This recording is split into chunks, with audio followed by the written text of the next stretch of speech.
Hey Mom and Dad, if you're watching this, I'm alive.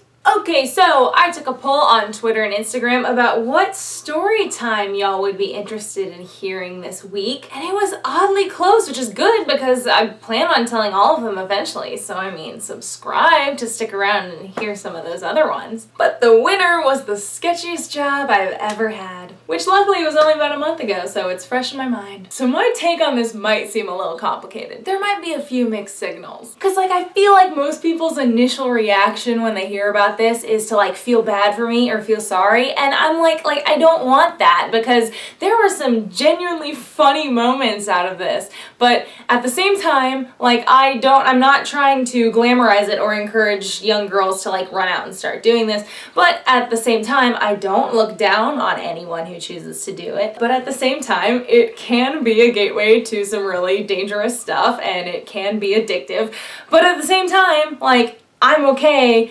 Please don't feel bad for me. I'm fine. But at the same time, it wasn't worth it.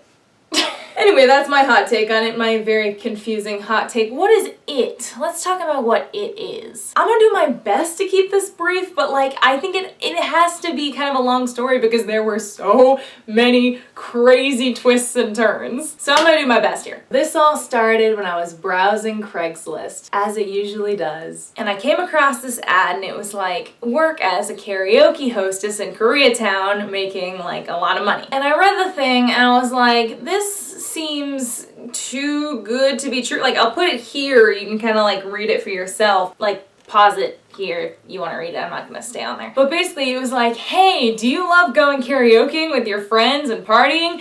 This is just like that, but you get paid. But it didn't go into too much detail. And listen, I'm a naturally skeptical person, so I see that pay rate, I see the job, the kind of vague job, and I'm what's going on here? But I was you know what? I might as well try to set up an interview and then ask a ton of questions in the interview. What's the harm in that? I can always be nah, I'm good. So I almost immediately hear back. They're it's clearly a copy and paste sort of response. They're oh, you sound great for this job.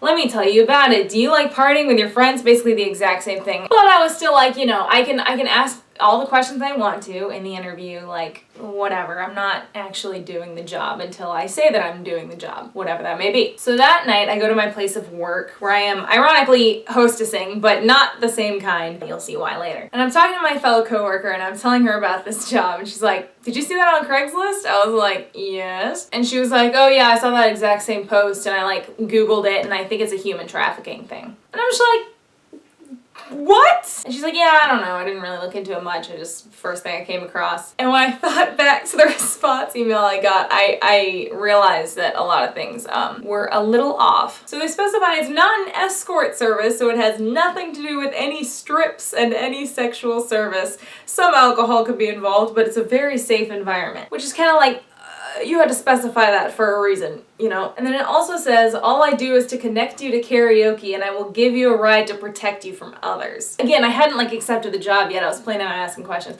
But I was I was gonna get in a car with a complete stranger in sexy club attire as they request. How foolish. But since I am a natural skeptic, I don't discriminate against who I'm skeptical towards. Question everything. So I choose to go home and research it on my own. And I Google karaoke hostess Koreatown, and I actually find the exact article that my coworker was telling me about. And what it is she didn't actually read it thoroughly. So it was basically a girl who posted word for word the exact Craigslist ad and the email response, and was just picking it apart about how sketchy it was and how it was probably human trafficking. She didn't know that it was human, she was just giving it shit basically. Which is fair, it's sketchy, I get it. But it wasn't she was spouting facts, she was spouting her opinion. She never actually did the gig, you know what I mean? And then on the comments were just I saw this too, I was wondering the same thing, I don't know. And then there was one comment that's I've actually worked for this guy, it's not human trafficking, it's just also not a long-term gig. Kind of yeah, it's sketchy, but it's not human trafficking. So I dove further down the rabbit hole, and I found out that this job goes by other names, and I'm probably gonna butcher them. So karaoke hostesses are also known as Kyabakura, Kyabakura, I can't really do it, or Domi girls, I believe. It's not my native tongue. I'm doing my best. I really tried to find the pronunciation. But it's actually a fairly common job in Japan, especially Tokyo. There's some statistic which I don't know, it could be wrong, like 1 in 4 Japanese women have gone through the field at some point in their lives, have experienced it. And basically, they are they're professional flirters. These groups of guys will go to clubs. In Los Angeles, it's Koreatown. Like, that's what hosts all of the karaoke hostess positions. So they're all karaoke clubs in Koreatown. These groups of guys will basically pay to have female company, to like flirt with them and laugh at their jokes and like cuddle up to them, let them put their arm around them, whatever. Like sometimes sing. I was hoping for a lot more singing, to be honest, but not too many people were into that. It's also very traditional, especially in Japan, for them to like light their cigarettes and like refill their drinks and clean up after them. But like, it's not prostitution. In fact, the companies that run this discourage like even kissing the customers, and definitely they do not want you to sleep with them. Because if you think about it, it's all about the fantasy, right? Creating a fantasy. And so if the fantasy is sleeping with someone and like courting them and then sleeping with them, as soon as you sleep with them, the fantasy completed. There's no reason for them to return, keep coming back, which is bad for business. So it is honestly not an escort service, it's not prostitution, it's not human trafficking. That being said, there are obviously always going to be girls who are willing to go home with the customers for X amount of money. So it can be an entry point into prostitution, like a gateway. But it is by no means like forced at all, it's discouraged. So that made me feel better. It's you basically get paid to make dudes feel good about themselves and flirt with them. You're a professional flirter. So I was like, you know what? I like a good YouTube story. I think I'm gonna do this for one night and get a good story and then call it quits. Just like be done with it. So my interview, oh my god. My interview was scheduled for 9 and I was supposed to basically, okay, let me actually describe the whole sort of process behind this job. Here's the basic premise. Here's where you're gonna start feeling a little weird. All the girls meet at one karaoke place. Then a driver comes with this like big van, not sketchy at all, and all the girls get in the van and then you basically literally just drive around to a million different karaoke places in Koreatown. You get out as a group, you go up, they tell you whatever room numbers you need to go into or whatever, who are interested in having company that evening. You get the room numbers, all the girls go to the room, you walk in, you stand there, you're like, hey, what's up? And then you just stand there while they literally just like scan you all up and down, and then if they're not interested, they'll just like wave you away, or if they are interested, they'll be like, all right. And then if you don't get picked for any of the rooms, you just go back down to the van and go to the next place, and like the pattern continues. And then if you do get picked, you text the driver your room number, and then every hour you text them to like let them know if you're staying or if you're going, because you get booked by the hour. So like, yeah, I mean, objectifying, dehumanizing as crap, but yeah, fuck, what are you gonna do? Also, I'm pretty dang sure it works differently in Japan and other places. Like, I think they have a hostess club that people come to, but I'm just talking about LA Koreatown's version of karaoke hostessing. So now for my experience, oh boy. So my interview's supposed to be at 9, so I roll up to this karaoke spot in like my nice little bodycon dress, like low cut, I had little thigh socks. I was looking and feeling pretty good. So I get told to wait in a room, so I sit there and I wait, and I wait, and I wait. Eventually another girl walks in, she has this straightened like bleach blonde hair, and she's walking like she has freaking lead bricks tied to her shoes, like she is just clunking, and she's on her phone, and I'm like, hi, and she like doesn't even look at me, she's just like, hello.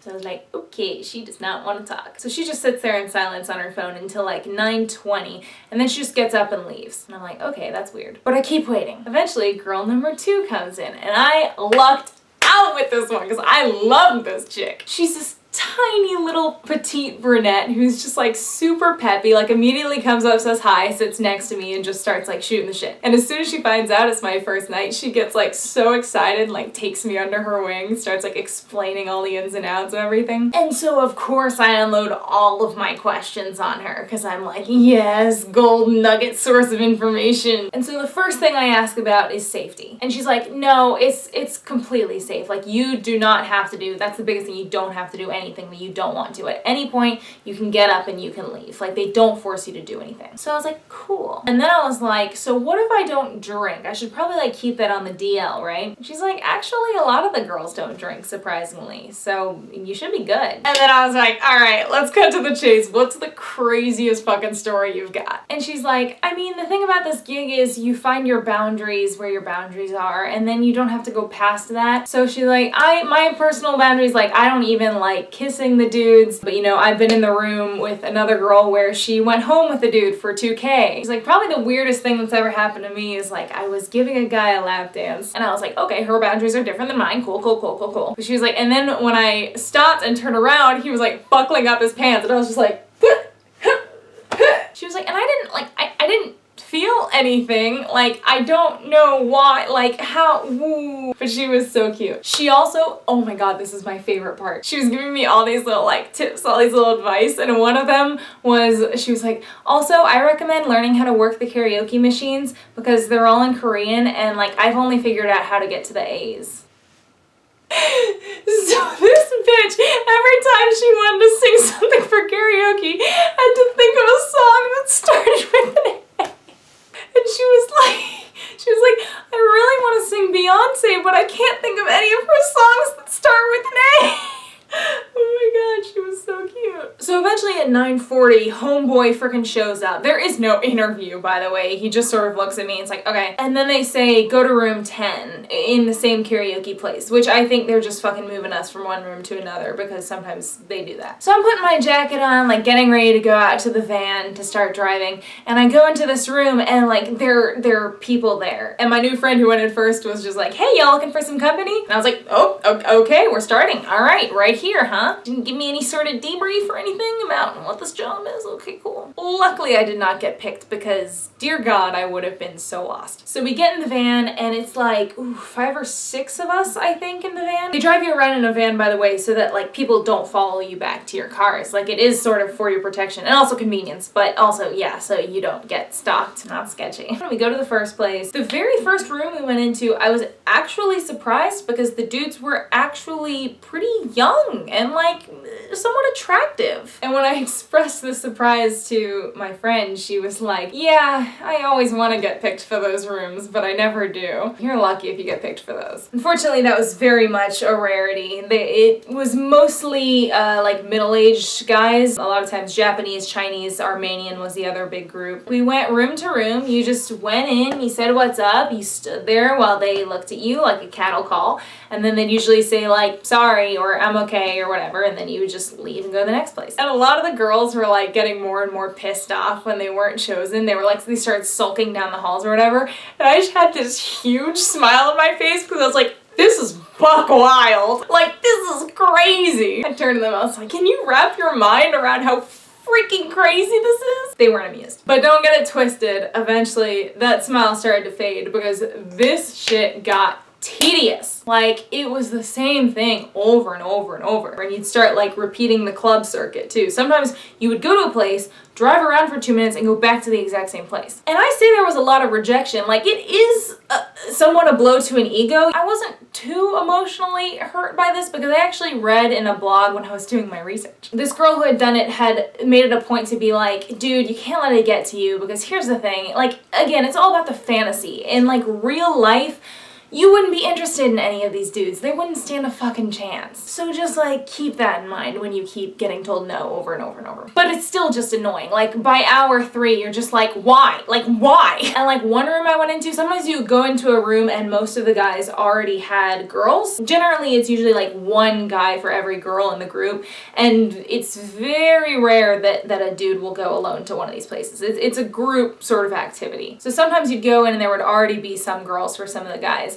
And like one of these bitches, when we walked in and they were like, oh, pretty ladies. And then when they didn't want any of us, like as we were walking out, she was like, you should smile more. I was like, bitch, we're supposed to be in this together. Don't don't shade your fellow sisters. Not cool. That ticked me off. So anyways, finally at 12:15, after 2.5 hours of this, I finally get picked for a room. And it's two middle-aged dudes, and I was the only one from my group that got picked, so I was like, oh, I didn't want that to happen. From their side, they're waiting in this room, and like every 1 to 2 minutes, like a new group of girls will come in. So they're just like, they can pick one from one group and then just wait for another group to pick another. But lucky me, I was the first. So I sit down, I introduce myself, and I sort of just start shooting the shit. And they pick up pretty quickly that I'm new at this. In fact, one of them straight up asked if they're my first customer, and I told them the truth. Fuck, why not? But listen, I was still making A+ conversation. Like, I was doing well in the conversing area. But about 20 minutes in, they realized that I wasn't gonna be drinking all night, and they straight up said, like, I asked if they wanted to sing, they didn't want to sing. They were like, honestly, we were just planning on drinking all night. And so I was straight up with them. I was like, listen, guys, like, I'm not gonna be drinking. If you wanna find another girl that is wanting to drink and dismiss me, like, that's cool. I'm not gonna sit here and torture you or be tortured for an hour, like, it's a waste of both of our time. And they're kind of like, okay. It's like, okay, you answered a little quickly, but all right. So how it works is if you stay for 30 minutes, you automatically get paid for the hour, which for the people I was with, it was $100, but then you gave 30 to the driver. If you stayed for 2 hours, it was 120, and you gave 40 to the driver, so on and so forth. But I had only stayed for 20 minutes, so technically they didn't really owe me anything, but they still gave me 40 bucks and I hit the road. So I'm thinking, okay, whatever, I did it, I got my story, I'm freaking tired, like, I'm done with this, I want to go home. The driver, out of pity, let me keep all 40 bucks, so thanks for that. And he wasn't too happy that, like, I got kicked out because he had to drive back or whatever. He was like, if you're not gonna drink, you have to be better in other areas. Like, I was like, just shut the fuck up. Done, got my story, got 40 bucks, going home, okay, thanks, bye. He drops me off at the original karaoke place. I walk back to my car, and I have a $68 parking ticket. I ended this night in more debt than when I started. Like, of course, like, that's my life. Like, of course that happened. Of course it did. After working for hours, I left losing money. So I was like, well, gotta come back for day 2. Bees in the trap, the bees in the trap. So, night 2 went a little differently, went a little crazier. So second night, that same blonde girl from before was there, which, by the way, I realized that the reason why she left the other night was probably because the driver had come before on a round and, like, she just didn't bother telling me. So, real cool. But there's something about her and the fact that I had seen her 2 nights in a row and just, like, the way she carried herself, it makes me think that she was sort of more into the drug side of things of the job and probably the drinking, which is honestly a sad reality of the job, is that there are girls that get addicted to that sort of nightlife sort of thing and the bad side of things of that industry. So, I don't know, she didn't bother me too much. She just sort of kept to herself, so I was like, okay, whatever. Unfortunately, my peppy little Energizer bunny friend was not there again, but in her place was a new girl who had just moved here from Austria, and she had no idea what she was getting herself into, so I took her under my wing. The mentee became the mentor. So this time around, I got picked much earlier in the night, but only sort of, because I got picked, they left the room, I sat down, I introduced myself,